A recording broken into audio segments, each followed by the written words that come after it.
BNP যেরকম একটা ভয়তে আছে, সেই ময়েতে জামাত ইসলামও তেমন একটা ভয়ভীতিতে আছে।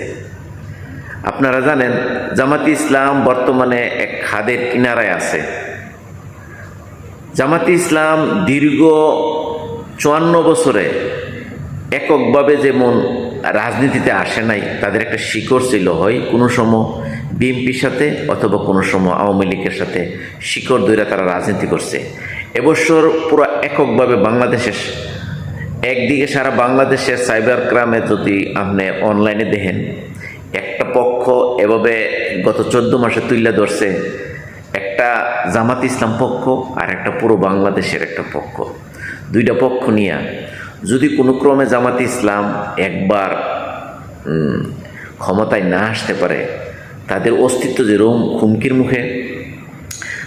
জামাত ইসলাম হয়তো তুরস্ক বা পাকিস্তান, আফগানিস্তান দিয়েই কূটনীতিকভাবে যে ভারতরে অথবা বহির্বিশ্বকে, যেমন বিশেষ করে আমেরিকা, পশ্চিমা শক্তিকে বুঝাইতে পারবে না। কারণ ভারত একটা পরাশক্তি, তাদের সাথে আতাতাই না করে এশিয়াতে চলা কঠিন। কিন্তু জামাত ইসলাম যে খাদের কিনারায় আছে, ধরেন বিগত দিনগুলোতে 54 বছরে আওয়ামী লীগ এবং বিএনপির সাথে ভারসাম্য করে একটা না একটা শিকড় ধরে আসছিল। এবছর যেভাবে এরা এককভাবে অস্তিত্ব ধরে রাখতে চেষ্টা করতেছে, তারা আধিপত্য যে চিন্তা চেতনা আছে, এটা হয়তো জামাত ইসলামের একটা প্লাস পয়েন্ট হইতে পারে যদি জিতে যায়।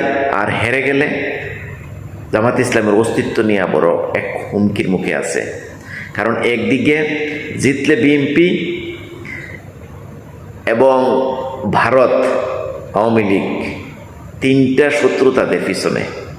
তো জামাত ইসলাম বড় এক সংকটের মাধ্যমে আছে, যদি না তারা এই সামনের নির্বাচন 12 তারিখের পর তাদের অস্তিত্বের লড়াই চলবে। হয়তোবা এখন দেখতেছেন সাইবার বুলিং, যেটা অনলাইনে সাইবার বুলিংয়ে একটা হলো জামাত ইসলাম পক্ষ আর একটা হলো সারা বাংলাদেশ একটা পক্ষ, দুইটা পক্ষ হয়ে গেছে। গত 14 মাসে তারা যেভাবে তাদের জনমত গড়ে তুলছে, তাদের কিন্তু শিকড় নাই, তাদের ফাউন্ডেশন নাই। এখান থেকে যদি একবার ছিটকে পড়ে, বিএনপি আওয়ামী লীগের মতন তৃণমূল পর্যায়ে তাদের যত শক্তি, শুধুমাত্র জামাত ইসলামের সাইবার বুলিংয়ে অথবা সাইবার যুদ্ধে, সোশ্যাল মিডিয়াতে অনেক কিছু আছে, কিন্তু তৃণমূল পর্যায়ে যদি চিন্তা চেতনা করেন, তাদের কিন্তু তেমন একটা ভিত্তি এবং শিকড় খুব কম।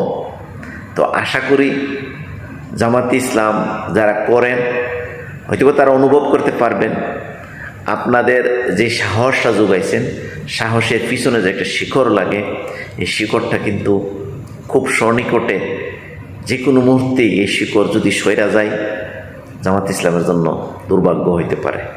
ধন্যবাদ সবাই, ভালো থাকবেন। দেখার অপেক্ষায় আগামী 12 তারিখ।